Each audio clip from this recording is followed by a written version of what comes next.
Hi, I'm Tracey Christensen, your host on Community Connection. You know, Utah is rich in history and tradition.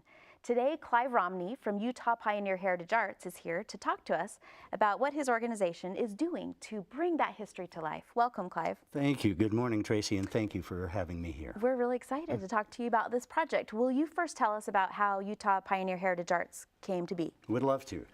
My wife, Bonnie, we're Bonnie and Clive. Check that out. Cute.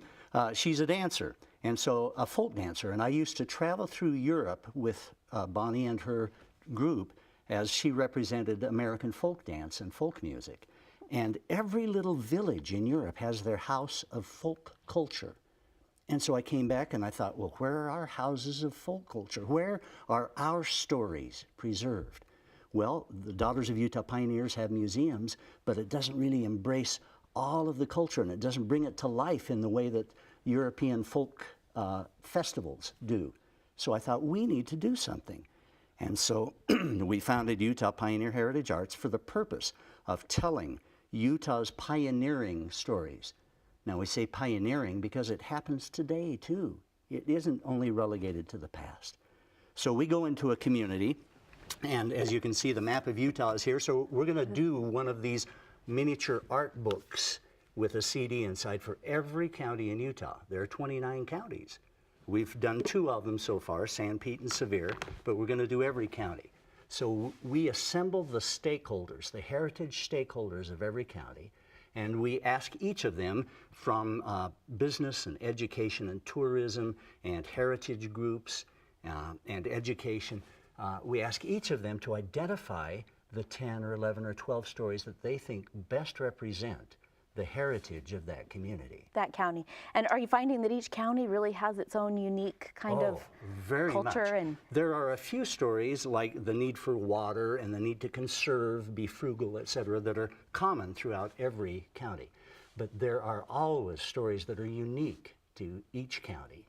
And so we tailor the character of the Legacy Series art book and CD to those unique features of each county and its people. And so each book has a CD of music. Oh yes, if you open it up here, the CD is right there. And we commission, once we choose the stories, then we commission a writer, one of Utah's finest songwriters, to pick a part of that story that they think is the most emotionally engaging. And then they write a song to help make that story poignant and memorable, unforgettable. It's so exciting. And this chest is beautiful that will hold all 30 of the counties, so 29 plus. Right. So even though right now it's filled with the only 2 that we have, eventually each one of these will be different. 1 for each county, but 2 for Salt Lake County, because there are so many stories and so many places in Salt Lake County that need to be remembered. And talk about your end goal for this whole project. Where would you like to see it, and how would it benefit all of us? The end goal is to have a box like this in every 4th grade and 7th grade classroom in Utah, so that as the students are learning about the counties of Utah, they have not just dry textbooks, but art books and CDs to help them get excited about Utah's history and its people and the heritage that we have.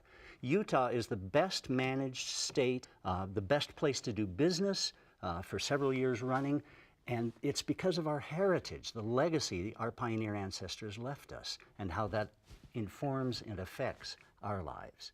So it's in our DNA, Tracy, to do wonderful things, difficult things, but to do them well, even though we don't have the resources to do it. That's what the pioneers had to struggle against. And that's why those stories are so important to remind us and teach us. And it's exciting. Is there a story that comes to mind really fast that you could tell us stands out? There are many, but for instance, a story of modern pioneering that's in this latest one from Sevier County is about the 4th grade students at Monroe Elementary, who, when their teacher said, our state tree, the symbol of Utah, the state tree is the Colorado blue spruce, and they said, what? Why? Why? And so they changed it. They were modern pioneers. Good for them, and that's in the book. It is. Thank you so much for sharing this with us, and we look forward to seeing the completed project. And you can find out more on our website to find out how you can support and share stories and donate to Utah Pioneer Heritage Arts to make this project come to life for all of us. Bring us your stories. Bring us your stories. Our goal here is to bring you, our viewers, information like this about what's going on in our community. We hope you'll visit KBYU11.org and click on the Community tab to find out more. We'll see you next time on Community Connection.